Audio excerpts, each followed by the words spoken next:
welcome back to another episode of Entertainment Detective. Today we're going to be discussing Batwoman Season 2. Oh, I'm going to put in a spoiler warning because if you haven't seen it and you don't want to get spoiled, just don't click on the video. If you've seen it, or if you just don't really care and if you want to get spoiled anyway, that's fine by me. For those of you who've been living under a rock, ever since Season 1 of Batwoman ended, Ruby Rose, the actress who played Kate Kane, exited the role shortly after. Now, you think that they would actually recast the character, however, that wasn't the case, considering that the producers decided they wanted to go to a different direction.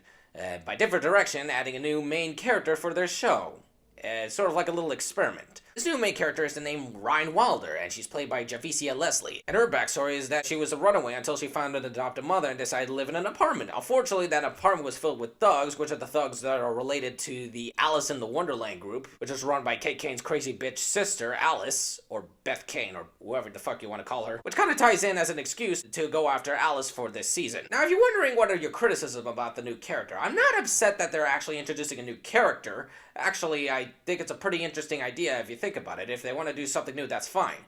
I'm just upset on how they did it. When watching Kate Kane's character throughout Batwoman Season 1, the whole point of her character is that since Bruce Wayne's been gone for a straight 4 years, she took the mantle of Batwoman so that she could keep Gotham safe while he is away.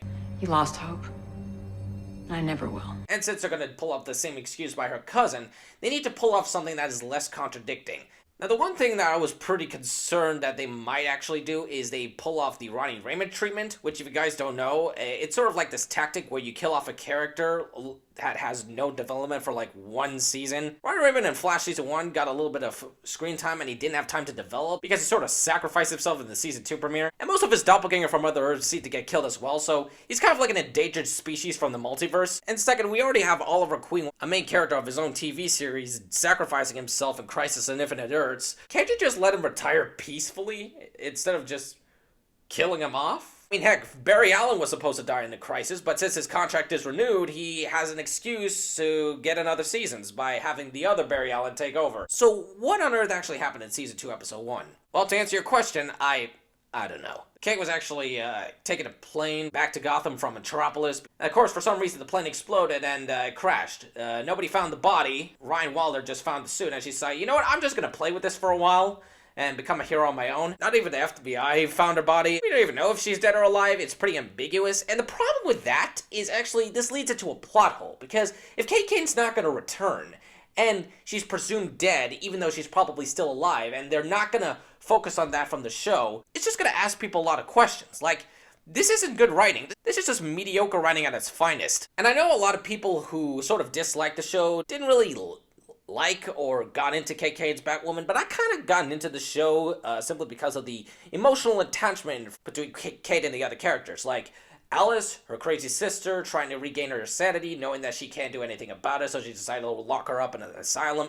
Kate's daddy issues, her cousin Bruce Wayne, you kind of get to see where I'm going at. Without these emotional attachments and bringing in this new character with these old other characters that aren't connected to this new main protagonist, it's just gonna feel awkward.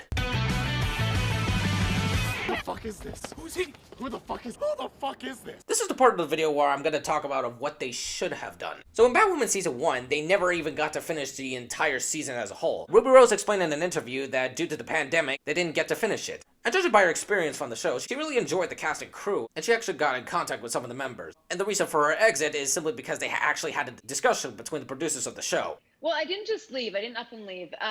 We were in such a weird position because we had to shut down before we could finish the season because of COVID. And then we went into lockdown. I ended up talking to Warner Brothers and Greg and where the show was going. And we really just kind of had a really honest, good chat where we sort of mutually agreed that Kate Kane and her story and everything, we had done what we set out to do. We achieved, I'm so proud of what we did. I had so much fun. I mean, you know, I cried on your show because of how excited I was. I love the cast. I'm still in contact with everyone. And I had a blast. And I do really feel like it was right for the show to pass the mantle on to someone else now. So if you weren't to really finish with the show, and if you already plan now to introduce this new character, why not just finish of what you already have in the first season, and then introduce the new character? It doesn't have to be long. It could be like 2 to 5 episodes hinting at this character. At first they're going to be questioning, oh, this is going to be the new Batwoman. It's probably a bit of foreshadowing. And maybe when Kate Kane fights off Thomas Elliot, she has this character, Rye Wilder, to take the mantle for her while she finds Bruce Wayne or something. And I know it's kind of ridiculous, but that's the only solution that I could come up with that actually makes sense. Instead of just immediately making her disappear and introducing the new character in like the first goddamn episode of the season. And to the producers of the show, like, do you really just not give a shit at all? Now, how could they redeem Kate Kane's character for like just a short period of time or something? It's reported that Black Mass is going to be the main villain of this season. And since they might have already planned this out, or maybe they haven't, what I possibly think is that maybe Black Mass might be the reason why the plane crashed in the first place, and they probably might have captured Kate Kane for some reason. Maybe they'll just try figuring out. I know, maybe it doesn't make sense to me, maybe it does or something, I don't know. Like, that plane crash seems a bit random. We know Alice didn't do it. It could be that person named Sophia or something. I mean, her name wasn't that memorable to even remember for like the past few minutes. And maybe she was hired by Black Mass to hunt down Kate Kane for some reason. Because they cannot hang on to this plot hole forever. They need to resolve it somehow.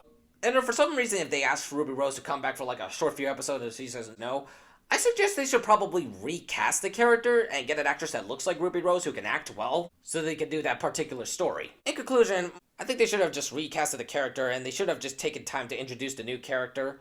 And also, I want to clarify again, I wasn't criticizing her character, I'm just criticizing on how the producers handled the situation. Thank you for watching the video. If you enjoyed it, please sure to subscribe, leave a like, and comment down below of your opinions on the new Batwoman season. Now, if you'll excuse me, I got a flight to catch. I hope nothing ever bad happens to me.